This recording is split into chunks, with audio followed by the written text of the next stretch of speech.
खास बात समझो, जो हम भगवान से संसार के भोग मांगते हैं तो भगवान जब उनको देते हैं तो ऐसे देते हैं वैद्य जैसे शोध करके जहर दे, है तो जहर, पर वैद्य ने शोध के दिया इसलिए शरीर को नुकसान नहीं करेगा, वो रोग का नाश करेगा। तो भगवान की तरफ से जब हमें भोग मिलते हैं तो वो भोग हमको फंसा नहीं पाते और हमारा भजन और बढ़ता जाता है। जैसे आपने कोई कामना की और कामना पूर्ति हो गई तो आपका विश्वास और दृढ़ हुआ ना, और भजन बढ़ेगा ना कि और बढ़ेगा। तो इसी लोभ से हम भगवत प्राप्ति तक पहुंच जाएंगे।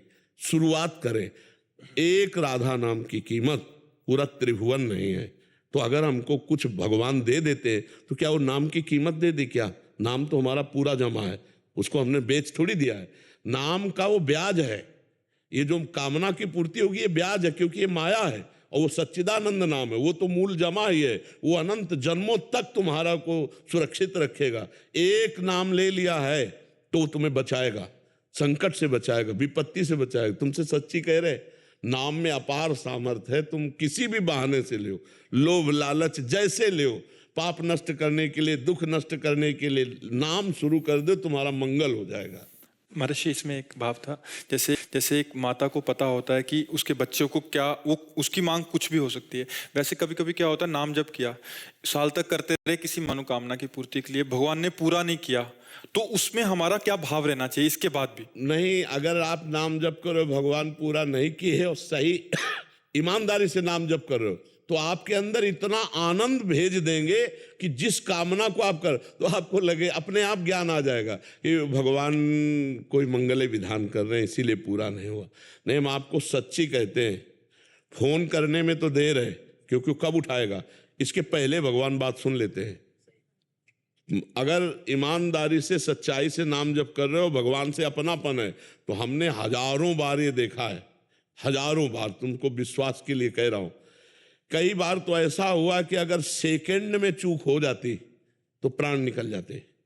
भगवान ने सेकंड में एकदम, क्योंकि वो सेकंड से भी ज्यादा तीव्र गति रखने वाले, सेकंड में एकदम भगवान रक्षा किए। कई बार हमने देखा है। तो भगवान पर दृढ़ विश्वास रखो। ये जरूर है कि जैसे हमारी कामना है तो हमारा पूर्व का प्रारब्ध है। अब वो प्रारब्ध जो पाप हमारे सामने आके हमें दुख में डुबोना चाहता है, तो नाम जो पाप हमारे सामने आके हमें दुख में डुबोना चाहता है, तो नाम पहले उधर युद्ध करेगा। इतना नाम हमारे पास हो जाए कि वो प्रारब्ध भस्म हो और नाम नवीन प्रारब्ध की रचना करे, तब आगे सुख प्राप्त होगा। हाँ, इसलिए दृढ़ विश्वास रखो। भगवान सबके मनोकामनाओं को जानते हैं, लेकिन देखो पूर्ण उसी की होगी जो उतना तप करेगा, उतना भजन करेगा। अब करो पाप कर्म, मंदिर में जाकर कहो भगवान हमारा काम, कभी नहीं सुनेंगे। तुम भगवान की सुन रहे हो, अच्छे से चलो, तुम्हें मानव जीवन दिया है, तुम दूसरों को सुख पहुंचाने की भावना करो और भगवान का नाम जप करो। देखो कामनाओं की पूर्ति होती कि तुम देख लेना, वो तुम्हारे द्वारा ही ऐसा कराएगा कि तुम्हें ऐसे नहीं करना पड़ेगा, व्यवस्था हो जाएगी। खूब नाम जप करो, चिंता मत करो। प्रारब्ध भी काटा जा सकता है। हाँ, प्रारब्ध काटा जा सकता है। नाम में अपार, अगर प्रारब्ध न कटे तो हमारे प्रारब्ध में भगवत प्राप्ति नहीं लिखी, किसी के भाग्य में भगवत प्राप्ति नहीं लिखी। हम नए भाग्य की रचना करते हैं, भगवत प्राप्ति की, मोक्ष की करते ना, तो प्रारब्ध कटा ना। अगर प्रारब्ध न कटता तो हमारा अगला जन्म होता ना। इस जन्म में इतना भजन किया कि पूर्व प्रारब्ध को नष्ट कर दिया, संचित को भस्म कर दिया, क्रियमाण को निष्प्रभावित कर दिया, तभी तो भगवत प्राप्ति होती है। अगर ये ना होता तो क्रियमाण नया जमा है, संचित वहां जमा है, प्रारब्ध भोग रहे हैं, तो पशु की तरह प्रारब्ध भोग के मर जाएंगे। अगर भजन नहीं करेंगे तो पशुवत जीवन रहेगा, और भजन करेंगे तो प्रारब्ध से लड़ेंगे, प्रारब्ध को मिटाएंगे, भगवत प्राप्ति करेंगे, नया प्रारब्ध बनाएंगे, तभी तो भगवत प्राप्ति होती है। ये नया प्रारब्ध बनता है भजन से जी।